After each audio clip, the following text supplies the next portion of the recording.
My name is Marion. I'm the curator here, and you probably read on your card that you got in the mail or in the newspaper articles that the co-curator of this, Shanna Moore, will be presenting today about this collection.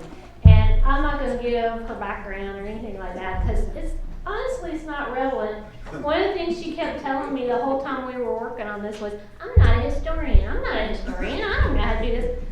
Honestly, she has done so much work and so much research, she might as well be a historian, but she certainly is about this. And she has bought some of the items from this collection, and what you see in the exhibit is also some of the items from this collection, and we really appreciate the Armstrong descendants for holding on to it, even though I think they were, albeit not, didn't know what they were holding on to. And again, partly it's thanks to Shanna to say, hey, this is really interesting stuff. So I know y'all don't want to hear me, you want to hear Shanna, so take it away. How is my microphone? Good. Okay, good. I apologize for my voice. I'm going to have to drink a lot of water. I've had some issues with my throat this summer, and I'm still healing a little bit. But rather than postpone, I wanted to go ahead and fill all of you in. I am a retired teacher and college administrator, and I feel like I'm back in the classroom. This is wonderful because I have a captive audience, and I have a lot to tell you. I am not a historian, but I was the nosy neighbor looking over the fence. I rode by this property for 25 years, and I wondered every time, who lived in that beautiful white house? Why does no one live there now? What is the story about the family who lived there, and why is all this beautiful land still there and intact? So one day I got an invitation to go on the property and walk my dog, and I said yes, and the person who invited me is sitting here on the front row. And we were walking around the property, and she made a mention of something about a kennel, and then something about her husband's grandfather, and there was a lodge over, but not very much information. And then she mentioned to me that her husband, Bill, would be cleaning out the house, and did I want to go in Jean's house and see it? Well, I jumped at the chance, and it was a little bit like that bee that's caught in amber, the wasp that's in the amber. Walking in the house was absolutely like going into a history museum. It was unbelievable. There were still clothes in the closet. Not only did I get to, be the nosy neighbor, I got to look at the cellar and all the chest of drawers in the attic and under the beds, and a lot of what's here is what we found. So it is a huge collection. I will go through this very quickly, and I apologize for that. Because of my voice, I've had to bullet a lot of this, so I'll give you a few seconds to read some of the information so I can save my voice. What you're seeing in this photograph is a glass negative that we found in the collection. It probably dates from around 1903 or 4, maybe 5. But this is a photograph that would have been taken from the driveway of the Deep River Lodge, looking at the Armstrong home on the right, and those are the kennels on the left. You are seeing it as it would have been in 1905. Notice there are no trees. This was a quail preserve. So I'm going to be talking about specifically the Mackay families and the Armstrong families.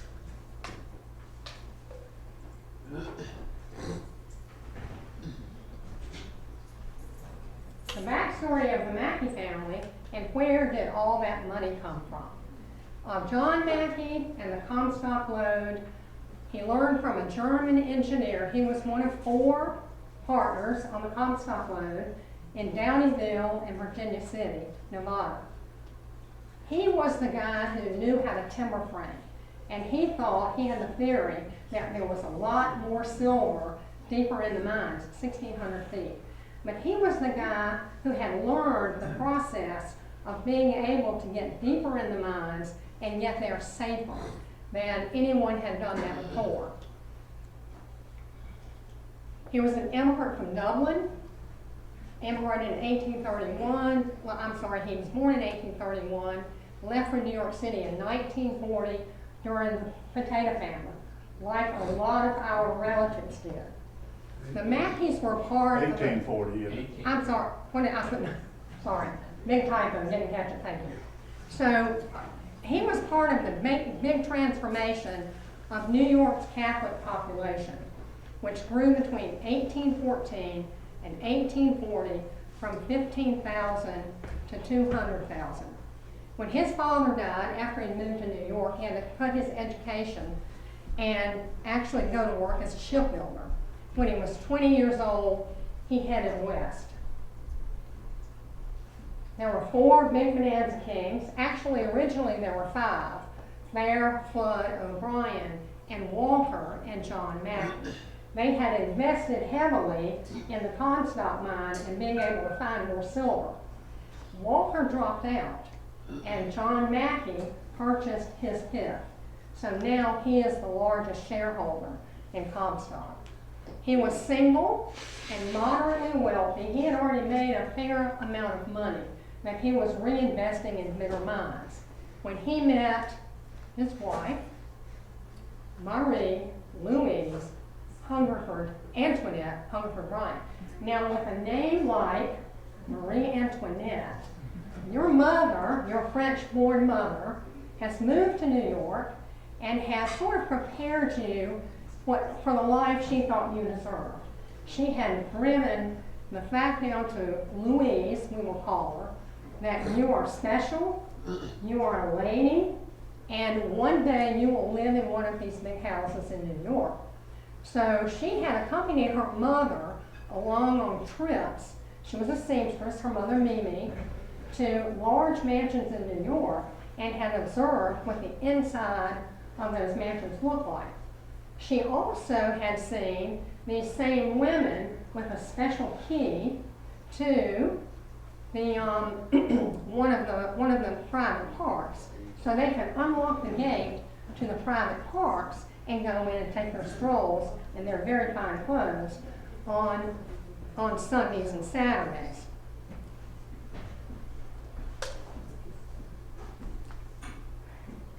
Louise's father, Colonel Hungerford, moves his family out west. He opens a pharmacy, he opens a barber shop, and he starts to speculate in the mines, but he never really did do very well with that. It was always very disappointing. Louise married a surgeon. He actually was a fairly skilled surgeon who had moved out west to start surgery, Dr. Bryant. But Dr. Bryant had a little problem with drugs and alcohol. And he had disclosed this to Louise, but the problems didn't emerge until after they had their first daughter, Ava. And he would sort of disappear for long periods of time. She would have to go and find him, and the last time she found him after a couple of weeks, excuse me, he was on his deathbed. So he dies, excuse me, and she's left in Downeyville on her own to raise her daughter. So she takes in sewing, she taught piano lessons, and she taught French. This is Clarence Mackay's mother. She was introduced to John Mackay in Downeyville by Teresa Fair. For those of you who have been to Rosecliff, Newport, I have not, this is the mother of Teresa Fair Ulrichs. So Louise is very, very molded by the Gilded Age, and so is the Mackay family. Louise got her big bonanza when she married John Mackay, and John Mackay had hit the big bonanza when he hit the largest silver deposit ever recorded in the history of mining in the United States or in the world. So Louise decides, with all this newfound money, she cannot live in this rough and tumble mining town. So they moved the family to San Francisco, where 2 sons are born. The oldest is Willie, and the younger son is Clarence, our Clarence Mackay here in Jamestown. This is the Mackay Mansion that is now on O'Farrell Street in San Francisco, and it is still a museum, and right now it is a haunted house. So you can go there and do your Halloween thing. So Louise, her ultimate goal was to go back to New York City, live in a mansion, have a private carriage, and get the key to the park. But she wasn't treated very well. The New York 400 was absolutely not going to allow the Mackays, no matter how much money they had, to become part of Carolyn Astor's world. This is an interesting little cartoon, and you can see Louise Mackay with her pickaxe trying to break into the wall of Carolyn Mackay's ballroom.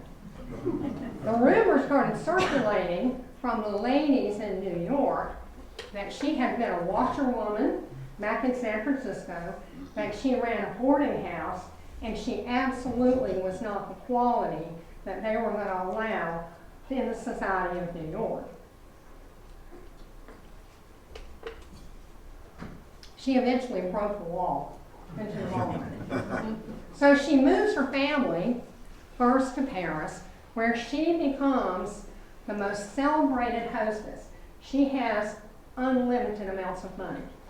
And John Mackay had told her, the sky's the limit. Get whatever house you want, fill it with whatever furniture you want. Sky's the limit. He did not move to Paris. He stayed in Nevada and ran the business. He and his partners had also started the Bank of Nevada. So they had lots of business back in the United States, and he was a very hands-on businessman. He did go to Paris and to London after they moved for a month at the time, a couple of times a year. But he refused to speak French, and when the French chef wanted to know what he wanted for dinner, he wanted corned beef and cabbage. He was sort of an interesting guy, would not drink French wine, wanted to drink whiskey. What he really liked to do was go back to Nevada to get in a barroom brawl. He was not a big drinker, but he was that still always stayed that rough and tumble guy that he was back in the Wild Wild West. So Louise becomes the grand hostess. What sealed the deal for her was that she was able to convince, along with her father, Colonel Hungerford, to be the entertainment to have as the hostess for Ulysses S. Grant when he came to France. She even reupholstered all of the furniture in the Paris mansion in red, white, and blue. So, the older son, Clarence Hungerford Mackay, that we know from here in Jamestown, was the carefree, the athlete. He really didn't have a lot of responsibility for being in the family business. His older brother, Willie, was already working for the telegraph company, which became IT&T, Postal Telegraph Company, and commercial cable became IT&T later. So the older brother, Willie, dies in a riding accident. He's out practicing a steeplechase in his property outside of Paris and gets thrown from a horse against a tree. He lives for about 6 hours and then dies, unfortunately with no one in the family there, which created tremendous guilt for Louise Mackay. So she brings the body back to the United States for a proper burial, and so Clarence Mackay moves back to the United States to New York and starts to work at the Commercial Cable and Postal Telegraph Company. He meets Catherine Dewar Mackay. The Dewar family was old New York. They were part of Carolyn Astor's 400. They didn't have the same money that the Mackays had, but they had the family status, social status. So it was sort of a marriage that was very much like a lot of the American dollar princesses that moved to Europe. She can get him social status, and he can give her unbelievable amounts of money.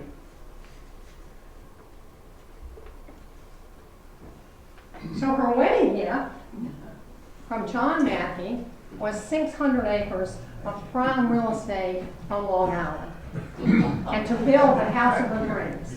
So she builds a 60,000 square foot mansion called Harbor Hill. If you'd like to see, Harbor Hill only lasted for 45 years. It was torn down after the Mackays lost some of their money and the house started to be vandalized. There were 180 staff members to run this house and the property. It was very much a working estate like Milford.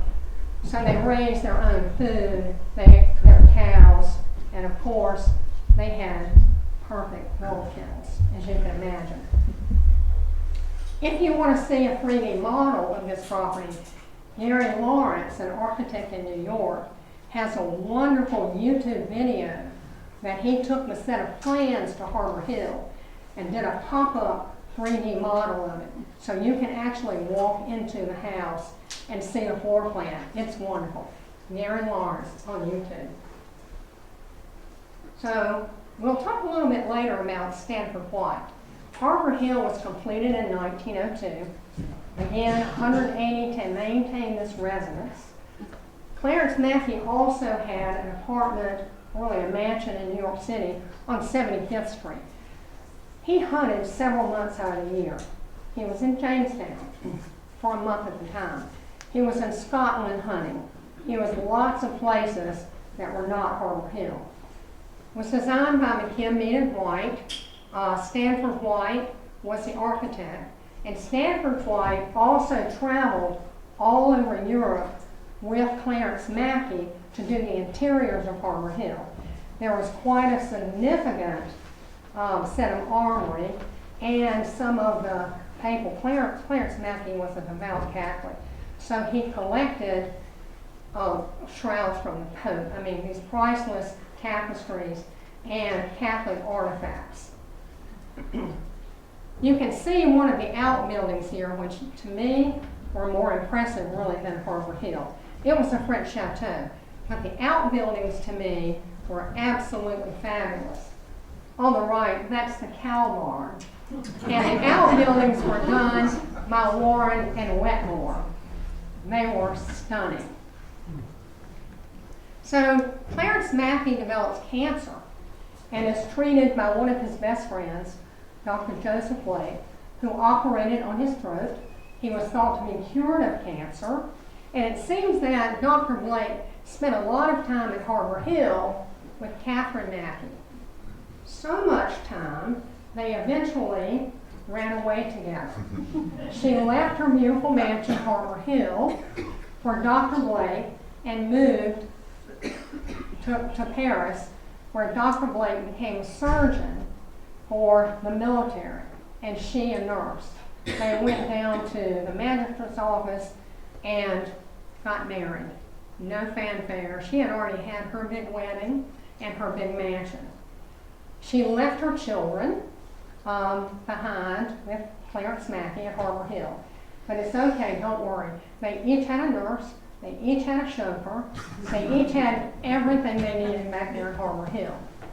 The older daughter, Kay, never spoke to her mother again. Ellen, the middle daughter, eventually becomes friends with her mother and visits her in Paris, much to her father's objection. So this was a huge New York scandal.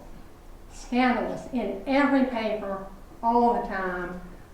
The press was outside the door. Clarence Mackay couldn't move around. So where does Clarence Mackay hide? Anybody want to take a guess? Jamestown.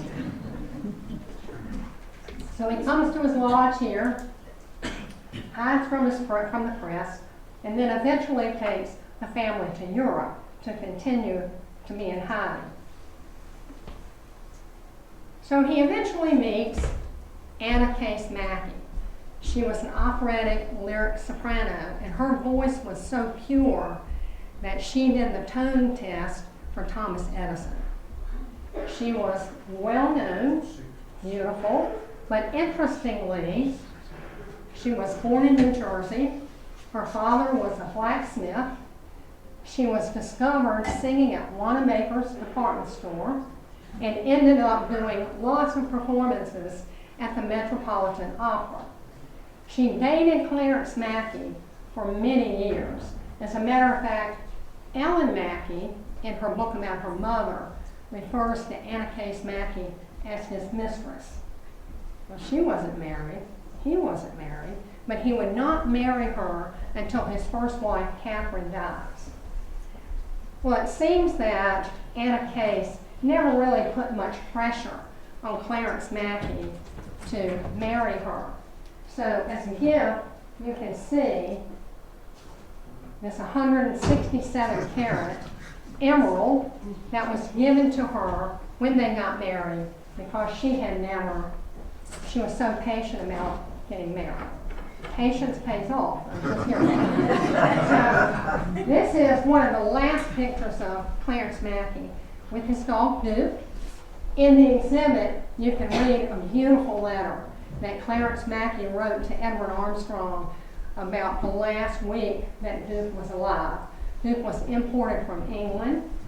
Duke of Kirkmahoe, I think. His pedigree is in the exhibit. But Clarence Mackay loved black labs, and he particularly loved Duke. He even describes where they buried him, how they rubbed him in alcohol the last few nights that he was alive, and where he slept at Harbor Hill with little John Mackay. So older daughter Kay Mackay marries Kenneth O'Brien. He's a politician and a lawyer in New York City.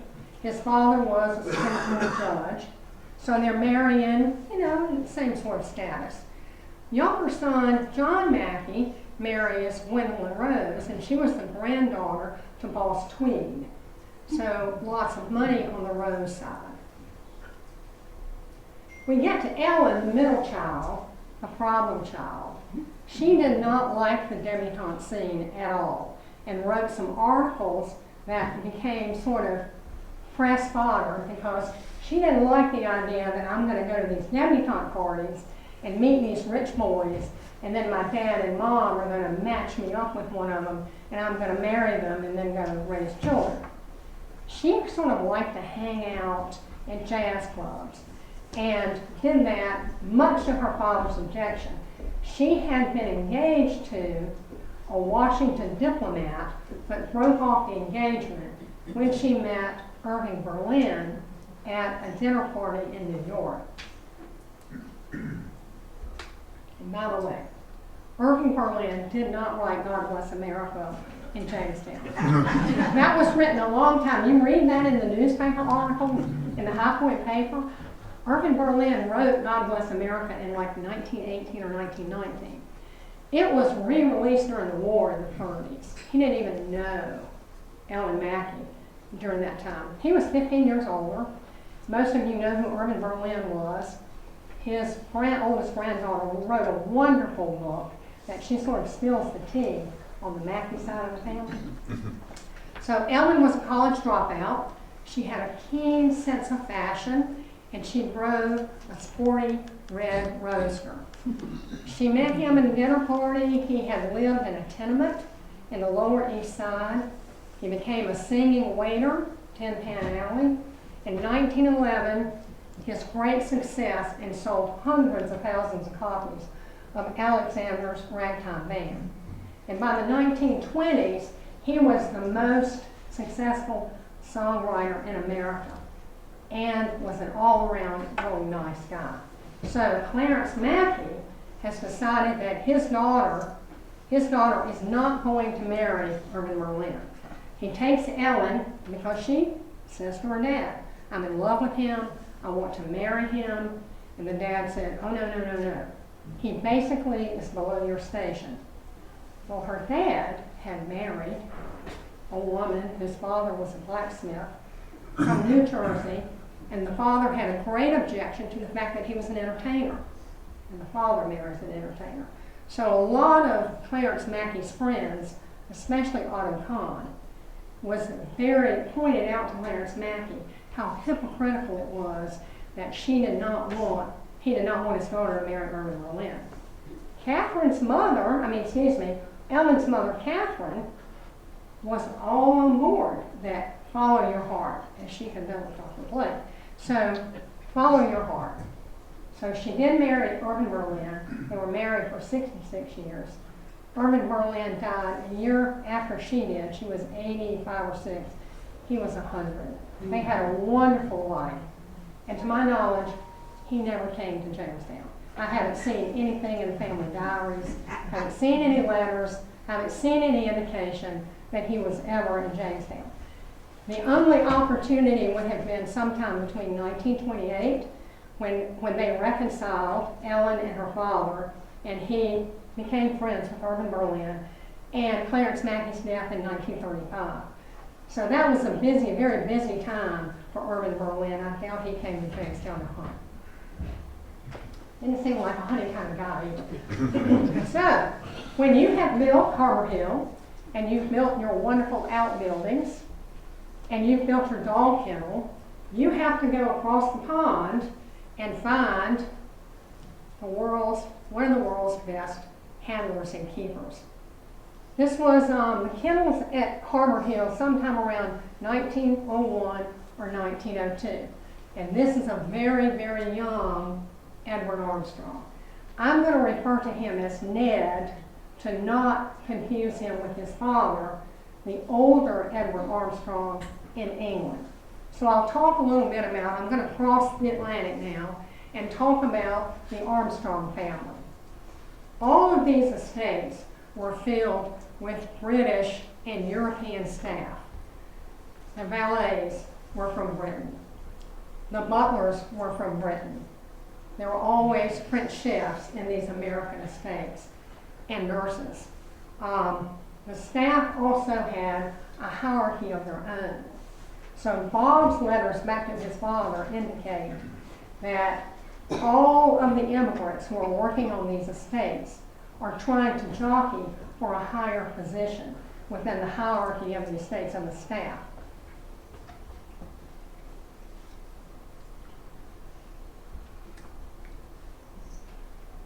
Ned's father, Edward Armstrong, was quite a wonderful character. He was of Scottish descent, and the family lived on the border of northern England, Yorkshire, specifically Castleton. Now, I know you've all watched Downton Abbey. The fictitious Downton Abbey is set in Yorkshire. And if you watch Downton Abbey, they're always kind of going over to Thirsk, and they're going over to Whitby. The same places that the diaries of the Armstrongs are working and hunting. So it's really sort of fun to watch Downton Abbey after seeing this archive. Edward's father, John Armstrong, was a dog handler. They go back 200 years in England as dog handlers and keepers. He was the gamekeeper and the breeder for Sir James and later Sir Frederick Brown. He was sent to Calcutta as a judge, and so he worked for his younger son after that. His son Edward, not Ned here, but the grandfather, received his first setter from his father as a wedding present when he married Jane Kyle. The Laverack setters and the Llewellyn setters, which are famous hunting dog breeds, go back to this man, Edward Armstrong. We have a lot of the original letters of Edward Laverack and Percival Llewellyn in this collection, and they are wonderful to read. Edward Armstrong was such good friends with Edward Laverack. When Laverack died, he was a little bit older. He raised the money for his tombstone and got some money from America and a lot of different places. Well-respected family. This is Edward in a white beard, and then the younger Ned beside him with the cane. He was the keeper and superintendent for the Viking Down, Castleton, which is again, Downton Abbey, England for 40 years. They weren't only regarded as top breeders, but they were conservationists. Edward Armstrong had the highest grouse count per acre of any land in England. He was an incredible human being. He had numerous awards in the pointer and center world and won the first field trial that ever took place in Stafford in 1867 and again in 1868. Among his credits are breeding some of the most important dogs of yesterday, Duke, Old Cape, Roby, and others that were the foundations of the Llewellyn strain. I don't know where the Gordon setters come in. I think they were later. I don't know. You dog people can fill me in on that. I'm not sure. Jane and Edward had 10 children, 4 sons, 5 daughters. One died very young. The 4 sons, Robert, Kyle, John, Ned, and William, all immigrated to America. 2 of the daughters went to Canada and 2 stayed in England. While John Mackay was over with a pickaxe and a shovel, Edward Armstrong was in England developing the library for Danby. You can see he was the president of the Danby Reading Room Library. He was the go-to person if you had cancer. He was thought to be able to cure your cancer. In his letters are some rather gruesome photographs of people's tumors that they sent to him because they wanted his input on how they could cure their cancer.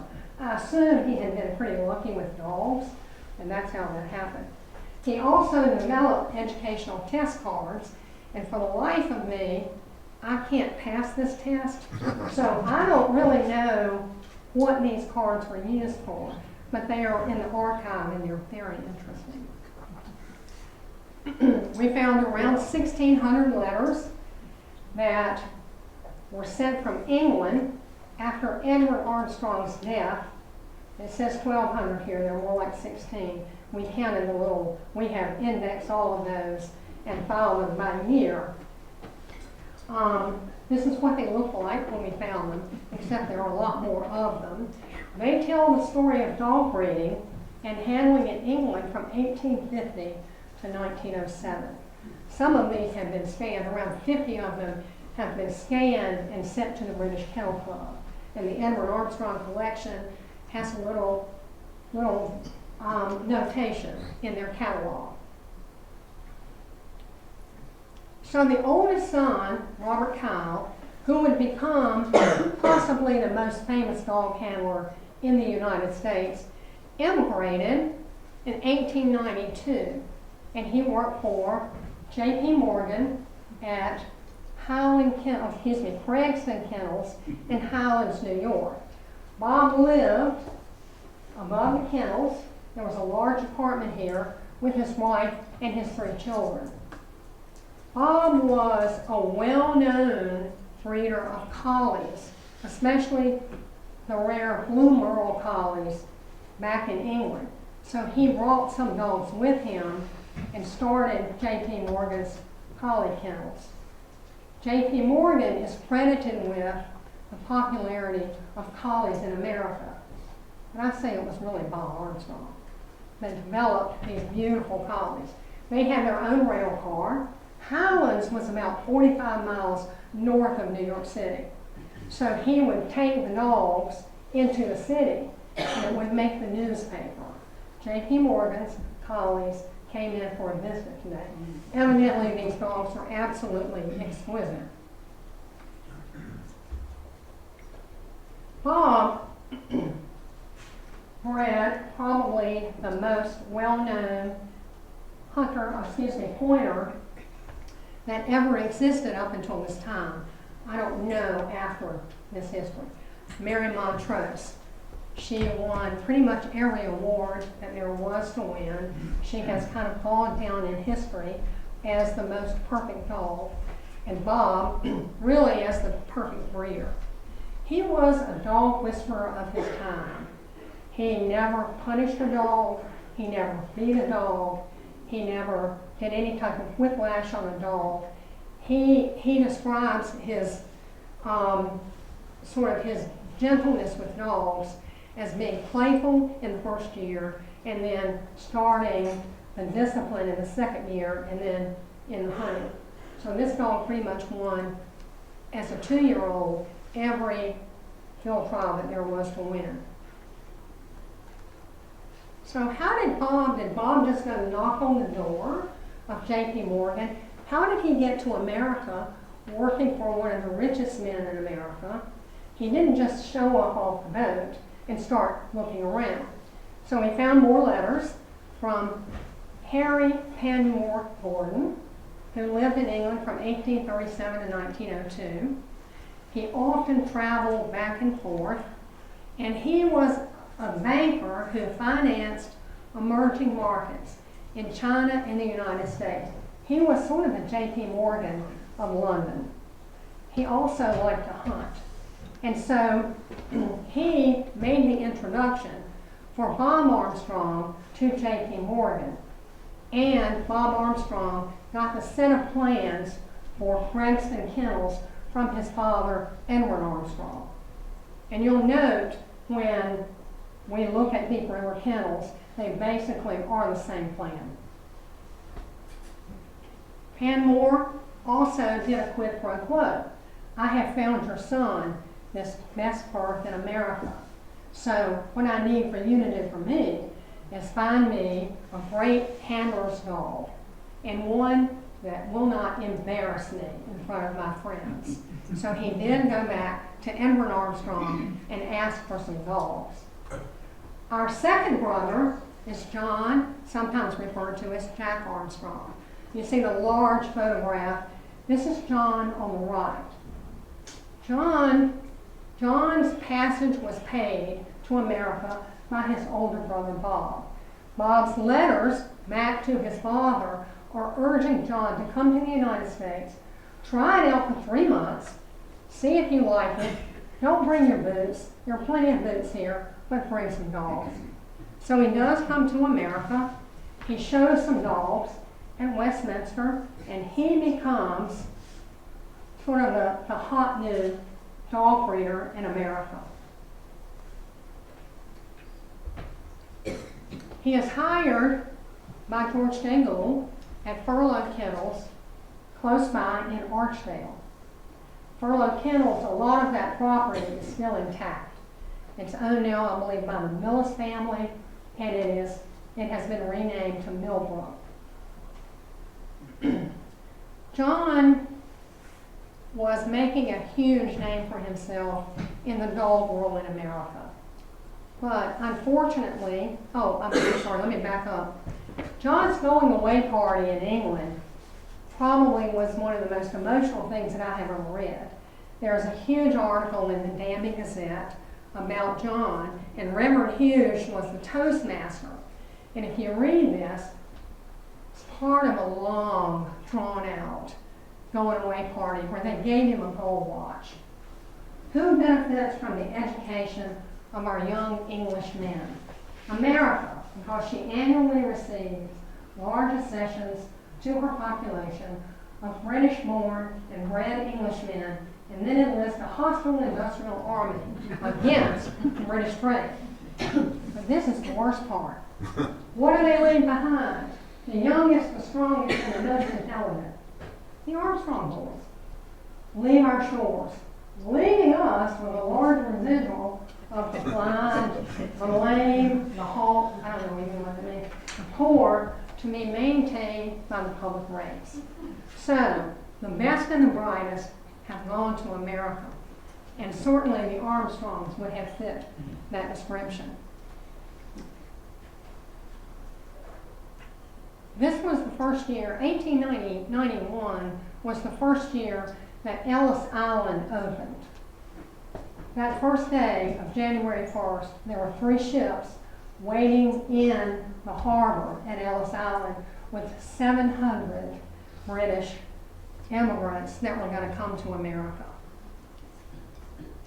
450,000 followed over the course of that first year. And that really drives home the idea that there were no opportunities in England at the time for young men. They were sort of stuck in a class system, and they didn't have any upward mobility. So the Armstrong showed. Yeah. So Jack Armstrong is killed in 1913 over a lease dispute or a poaching dispute. There were several eyewitnesses to this. Lord English was drunk, showed up at Furlough. They got into an argument. He shot John in the back. John made it to the hospital in High Point, but he did not survive. He left 5 children behind and a wife at Furlough. Next is Ned Armstrong, and this is the second Edward Armstrong, but I'll always refer to him as Ned. He also went by Ted, but I'm not going to use that name because most of you knew Ted Johnson. Just so not to confuse Ned and Ted Johnson.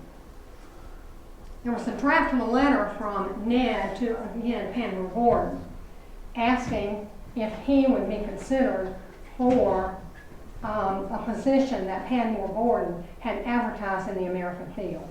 But we don't know if that's how Ned Armstrong ended up in the United States.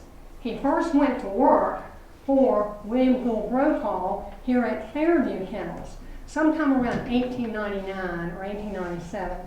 He had been working there maybe for a couple of years, and I apologize, this is the same, I didn't catch this until about 8 o'clock last night.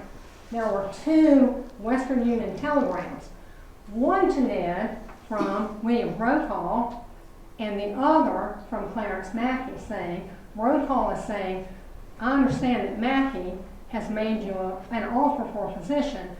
Don't take that offer until you talk to me. So there's a long letter from Brokaw to Ed asking that he not leave Fairview. Well, Clarence Mackay won out.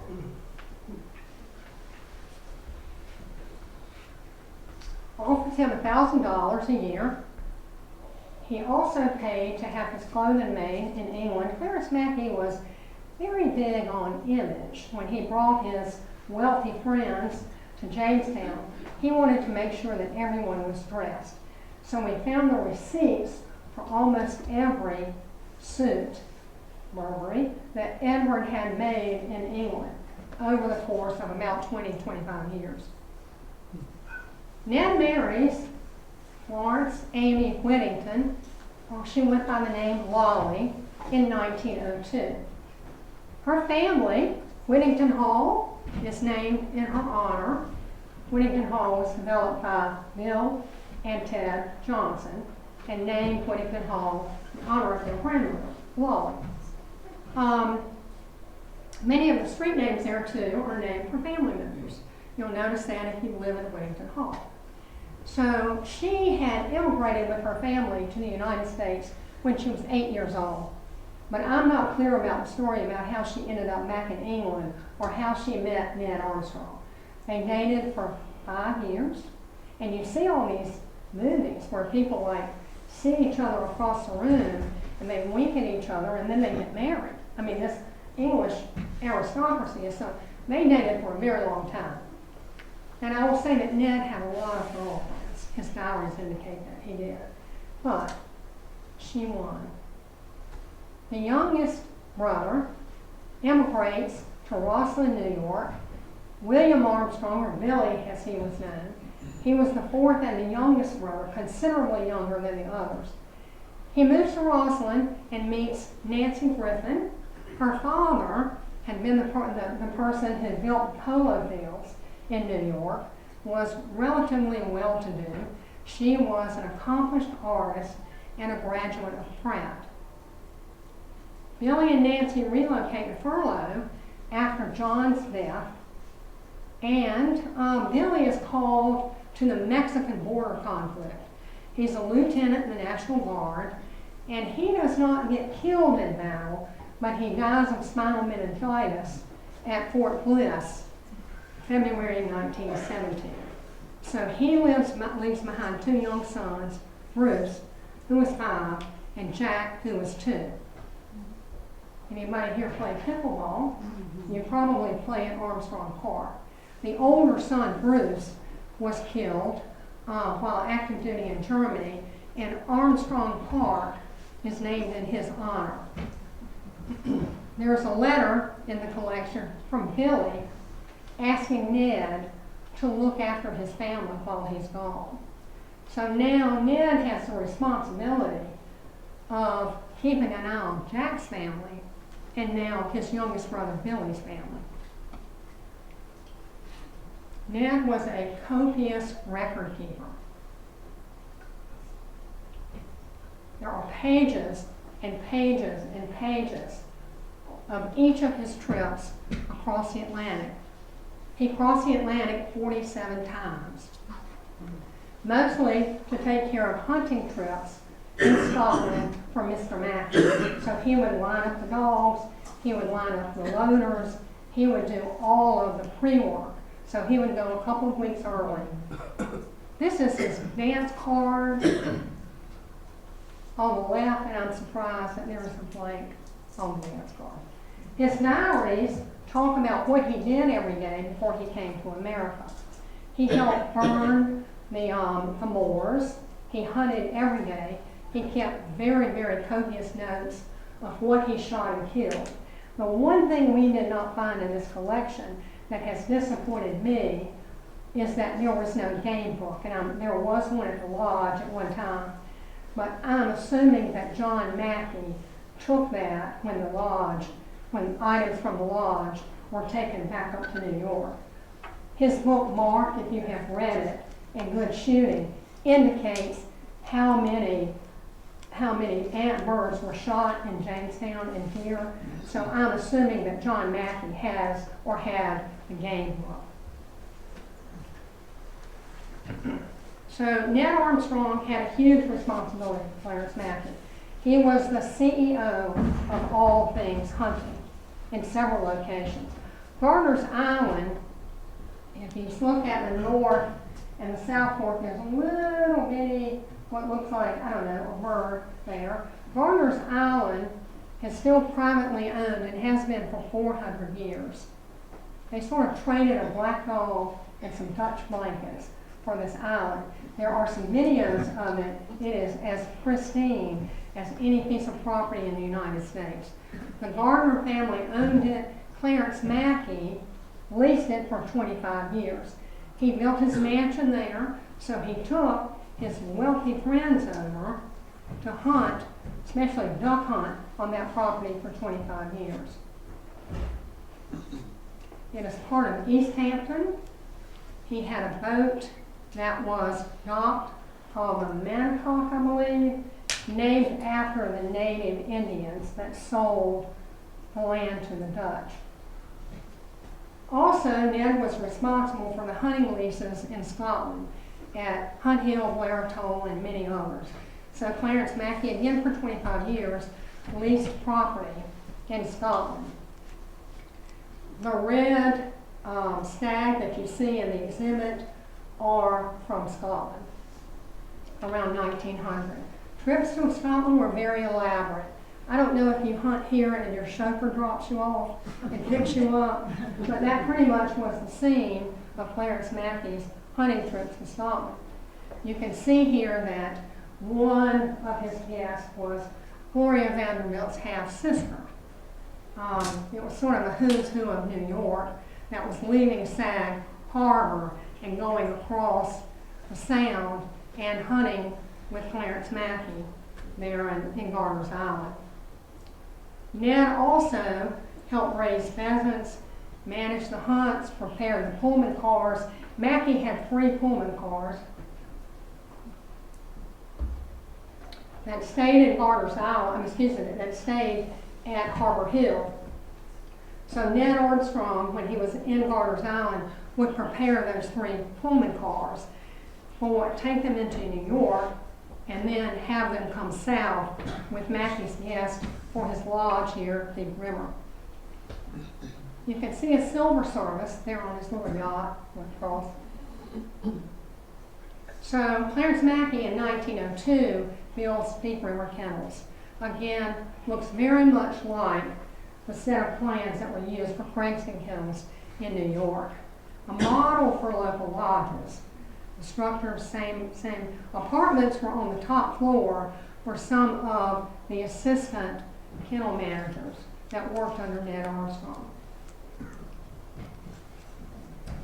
There was a dugout basement in the kennels where they went to High Point and bought sets for the butchers. They made their own dog food, of course. They didn't go to the grocery store and buy.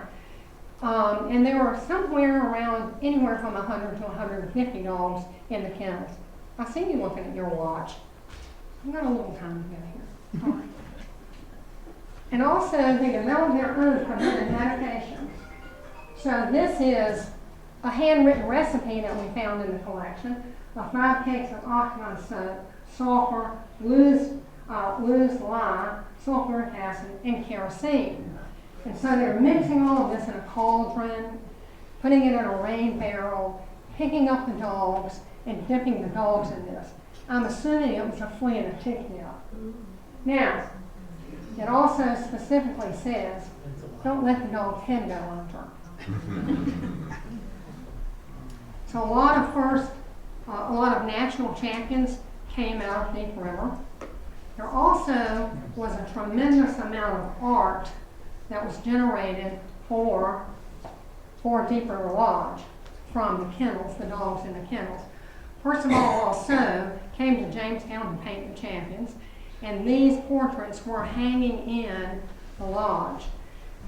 When Clarence Mackay died and the estate was settled, these paintings, very valuable, and one $60,000 rug, was sent to Gimbel's and auctioned as part of the estate. They did not remain in the lodge after Ned Armstrong purchased it. One very special dog, you see his portrait in the collection, was Latterly. His tombstone was at the front door. Oh, this makes me cry. His tombstone was at the front door of the kennels. We had a little party and dug it up, moved it before the land was sold. So it's safe. It's safely stored someplace. Latterly must have been a very special dog to the Mackays. Rousseau painted at least 2 paintings of this dog. They're unsigned, unfortunately, but they were found under the stairway closet in the Armstrong house. Look at one, and they're absolutely beautiful. One is with the Johnson family, and this one will go back to the Johnson family after the exhibit. The tombstone reads, "A faithful friend of the Mackay family." Deep River winning pointers, champion men of bobbing, was one of the most expensive dogs from England that Mackay brought to the United States. Didn't really quite pan out that he won as many trophies as some other dogs, but a very important dog. This is a photograph of Ed and some of the helpers by the old game house or the larder that's still on the property. If you go into Cedarwood at the first entrance, it's at Cedarwood Drive, and you take your first right on Violet, and your first left on, help me, Tangle, you can still see the larder. You also still see the boxwoods that were there when Mackay's Lodge. The lodge, unfortunately, didn't make it past 1950. So another things that we found, Clarence Mackay's hunting picnics were quite the affair. We found his engraved picnic sets. He did not drink wine or hard liquor. He only drank French champagne. And there were still bottles of the French champagne with the corks intact in the cellar of the Armstrong house. The liquor was stored in the Armstrong house because the wine cellar in the lodge had been broken into so many times. Clarence Mackay also wore a carnation in his buttonhole when he hunted, so it's easy to pick out in these photographs.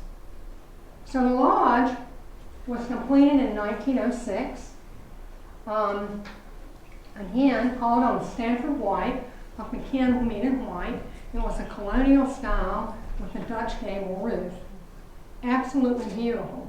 If this lodge were still in Jamestown, we would have an absolute architectural jewel in this town. People would come from many, many places to look at. Unfortunately, no longer exist. This is, interestingly, the first rendition that Stanford White sent to Clarence Mackay. Apprentice draftsman was John Adams, who worked there for a few years, like 5 or 6 years. And this is from Mackay and White's catalog. It is one of the last entries of Stanford White. As a matter of fact, Stanford White, most of you know the story, died shortly after the lodge was completed. The fact that it is unsupervised, I actually exchanged some emails with Stanford White's great-great-grandson, Stephen White, who sent this information to me. The fact that it was unsupervised meant that Mackay and White did not oversee the construction. I've been all the way to the New York Historic Society and the Mackay papers and Mackay and White and cannot find any information about the completion of the lodge, who built it, who oversaw it. There are lots of letters about the kennels construction and the materials and where they came from, but I haven't found very much about the lodge. I'll keep looking, but. So Deep River Lodge, the blueprints are here. These are the original blueprints. There are 16 of these. I didn't bring them all. So you might be interested in looking at the basement especially. There was room for a dugout swimming pool at the lodge, which I don't think was ever completed. Had every advanced convenience that money could buy. There were showers when most people in Guilford County did not have running water. Electricity, a generator, there was a pump house that brought water down from the lake. You entered the lodge from the back if you were on a hunting party, and the showers and the locker rooms were on your left and right. That's where you stored your guns. There was a gun hall there, and then you moved upstairs to the bedrooms. There were 4 dedicated bedrooms for servants. Mackay always traveled with his valet, William Mudgee, English of course, and as a matter of fact, Stuart Donaldson had actually written some great documents about growing up in Harbor Hill. They really didn't believe that Clarence Mackay knew how to dress himself. He took a valet with him everywhere that took care of everything. These are not photographs of the interior of the lodge. These are photographs of Stanford White's Montauk lodges. And based on what you can see from the floor plans and some of the notations, this is likely what the lodge looked like. There are some notations to use North Carolina white pine on the walls and the ceilings. I've only spoken to one person who remembers going in the lodge. He was about 5 years old. His mother's family had a horse-drawn sleigh. They went over to the lodge during a snowstorm. He took his boots off and put his feet up on the hearth, and it was Billy Ragsdale. And I never got back to ask Billy if he remembers anything about the interior of the lodge. So this is the best we can go on. The only photograph I've seen is the one on the right, and that is from John Mackey's book, Mark. And there were stag heads all over. We found the stag heads, and these medallions are from Scotland hunts. Those were under the bed in one of the girls' rooms, a box of those, and they had been taken off the mounts. The mounts were found in the garage. Again, 2 of them are in the exhibit. We also found lots of very interesting calling cards. You can look at the book here. I brought some of the ones that are not in the exhibit. Now we'll get back to Stanford White for just a minute. Stanford was probably the best known architect of his time. Mackay and White had done about 800 projects. The Boston Library. Everything in New York was pretty much out of Mackay and White. Matter of fact, when they sent their papers to the New York Historic Society, there were 4 tons of boxes. So they were prolific architects.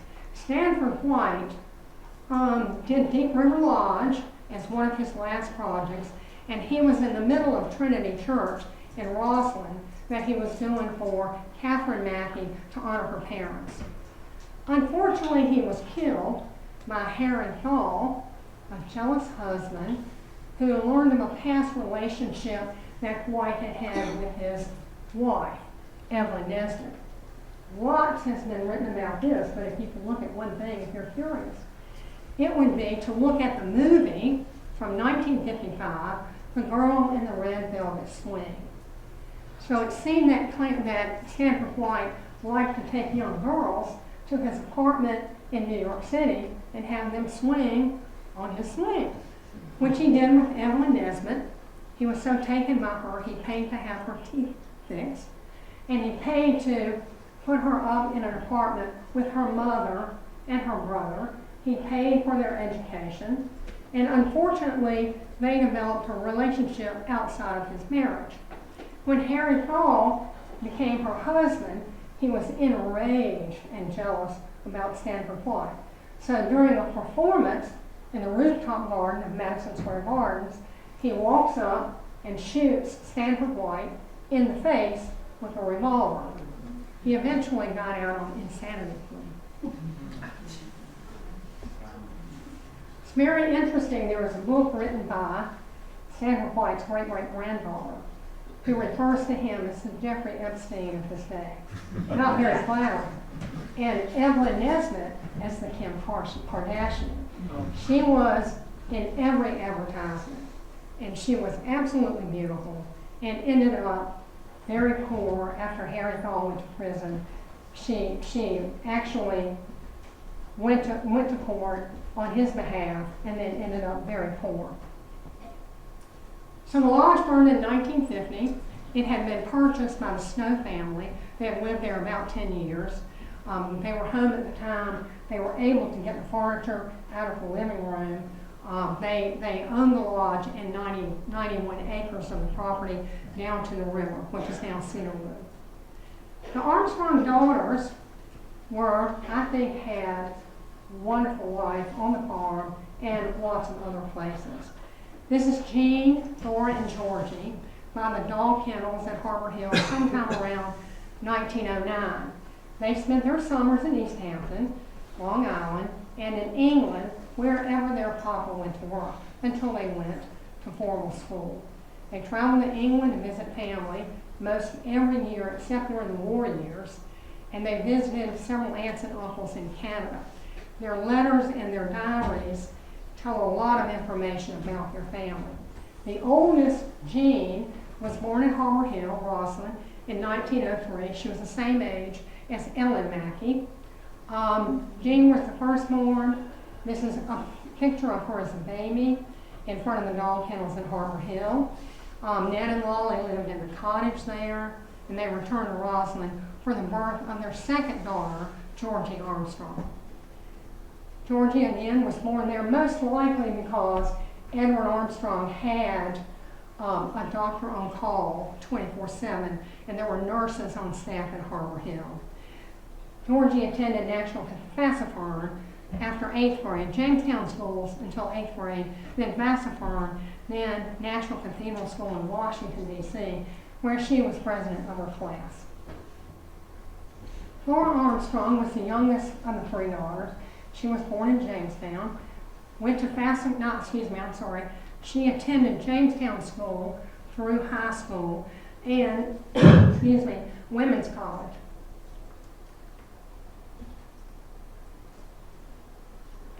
She is the mother of Ted Johnson, or Edward Armstrong Johnson. Many of you knew Ted. And Bill Johnson, who's here with us today. Excuse me. Thora was the only, is my microphone on? Yeah. Okay. Thora was the only daughter to marry and have children. Christmas 1917 is the story of two Shetland ponies. Thora writes in her letters, in her memoir of her life, that she looks out the back door and there are two pony carts waiting for them on Christmas Day. So on the right, you have Cutie Pie, that's Thora in her pony cart, with her young dog, Nevis. And then the second pony is outside the lodge with Ned and Thora and, I believe, Georgie.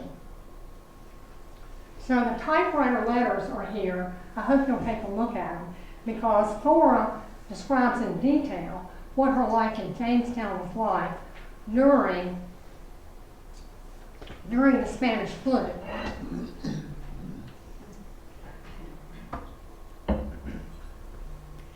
Ned was sent to Garner's Island to look after John Armstrong. He left Harbor Hill, so the heir to the Mackay fortune would not contract the Spanish flu.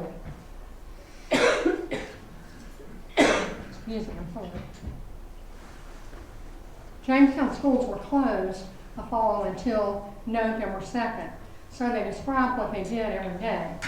This is Cutie Pie, all dressed up for the 4th of July. So they went over to see their friends, who had also gotten ponies shortly after, but those ponies weren't as cute as Cutie Pie. Dora writes that she goes to the chicken house every day, and she gets a lot of eggs and bring home. But Jean also gives her a rabbit gum, and she catches a rabbit, and they have it for dinner. So these girls were great. Georgie in the Sedgeville Hunt, quite an accomplished writer. She was a lifetime member of Sedgeville Hunt from 1960 on. She wrote Side Saddle. Side Saddle was in the home. Her collection of riding props and her riding skirt are in the archives. Her 15th trip across the Atlantic, she describes 5 or 6 very unfortunate events. One of them is a young woman is traveling with her young children alone. Her husband is not there. And she had told these 2 unruly children that if you misbehave, I'm going to throw you out the porthole window. These are Georgie's words, not mine. And so the little boy was left with the little girl for a couple of hours while the mother went someplace else. And she came back. The daughter was missing. She was very young, toddler. And she asked the brother, the little boy, what happened. He had thrown her out the porthole window because she wouldn't stop crying. Now, I wasn't there, but I think this is a true story. She also closes with, we were all delighted to see the bright lights on the Mersey after the excitement of our saddest voyage. So, Clarence Mackay's death, it all ends in 1935, and everything in the estate goes to John Mackay. In 1939, Ned Armstrong attends the auction in New York and purchases all of the land, somewhere between 1,500 and 1,700 acres of land. The lodge was sold to the Snow family with 91 acres of land. Cedarwood was developed from this property. You can see the map overlay of where the property was. So there's life after dogs and hunting. Ned Armstrong sort of became a gentleman farmer. He raised tobacco, vegetables, livestock, and sold a lot of timber. The last relative to live on the property, well, there's still relatives living on the property now. The last of the sisters was Jean Armstrong, and she was 90 years old when she lived, the last time she lived in the house, and then moved over to, I believe, the Methodist home where she died, in 93, where she died when she was 90 years old.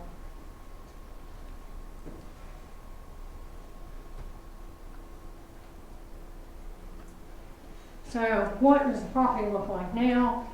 Deep River Kennels, there are still some foundations of the dog houses. This is the property, this are the ruins of the kennels until they were actually collapsed by D.R. Horton. So you can see the enormity of the size of this.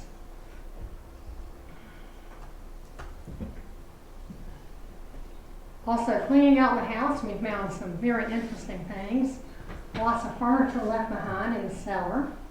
There were 9 trunks in the attic, all still packed. And we never knew when they were open what we were going to find. Found some very interesting things. And of course, lots and lots of letters. And we were able to save it all, which is wonderful. There's some wonderful china. These are the campaign chairs that were saved. These were used in hunts. Numerous photo albums by Clarence Mackay. These are Clarence Mackay's. He actually wrote in lots of them who the people were, so we have lots of really wonderful photographs. And lots of other artifacts were saved. So, if you have any questions, I'm happy to try to answer them. A big thank you to the staff at High Point for using up a lot of budget on this exhibit. I'm sorry I went over time, I apologize. I started talking. I have a captive audience, I